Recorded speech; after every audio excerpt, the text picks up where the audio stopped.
People get paper and silver and other things for their wedding anniversaries. We got the news that he was added to the heart transplant list. People in their 20s don't expect to hear the news that one of the partners is on death's door. It was shocking, upsetting news. It totally turned our world upside down. Came down with a disease called cardiomyopathy, which is a disease of the heart. It's a virus, and it causes your heart to swell and beat very weakly. They told me that my heart had degenerated to a point where the only real solution for me was a heart transplant. So from there I was transferred into Hopkins.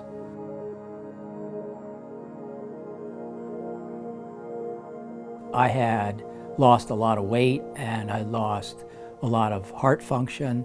Near the end I had lost a total of 92% of my heart function.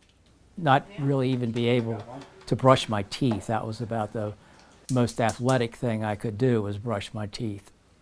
Back in those days, while patients were waiting for transplants, there were no devices in existence that would allow patients to wait at home and assist their hearts. So I spent the whole time in the hospital. We found out Orlando was officially added to the heart transplant list on July 28th, which was our 4th wedding anniversary.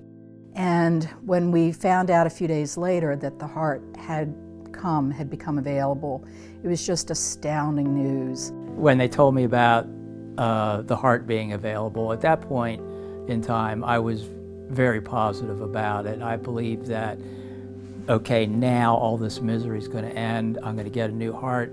I'm going to be healthy, and I can go on living my life. Orlando and his wife Pam were pioneers. Pioneers at a time when this was not an easy thing to do. Much easier today than back then.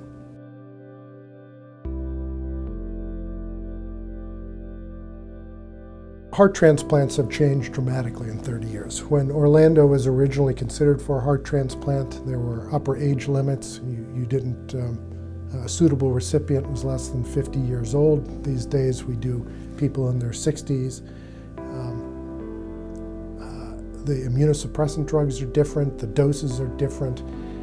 The other thing that's palpably different is that back in those days, when a heart transplant was occurring in the hospital, everybody knew about it. It was almost as if the institution had a certain vibration, and you sensed it when something as special as a heart transplant was being performed. These days, heart transplantation is still something special, but it's not quite as special as it once was, and that's because we've just simply gotten better at doing it.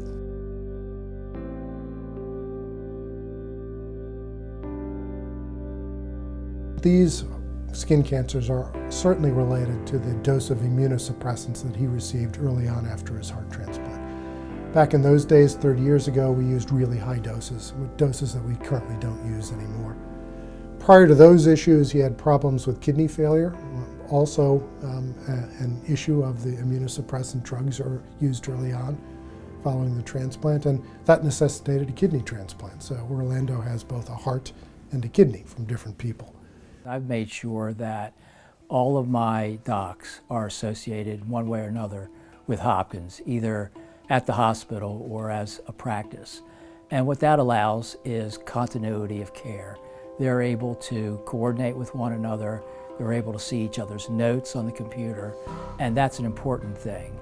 As you can imagine, when you've got someone who's complicated like Orlando, it's great to have multiple minds thinking about this person, and all around the bedside, around Orlando, offering him support and the kind of expertise that only Johns Hopkins can provide.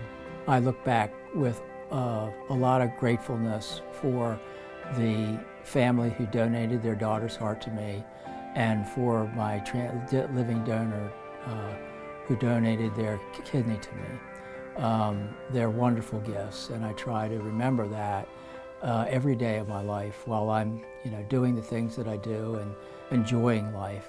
I think that it's just a tremendous gift, and I'll always be grateful to them. Orlando said to me a long time ago, he sent a card to me a long time ago, and he said in the card, "From the guy who can say he has truly loved you with both of his hearts." We have loved each other through this journey, and I'm grateful for it.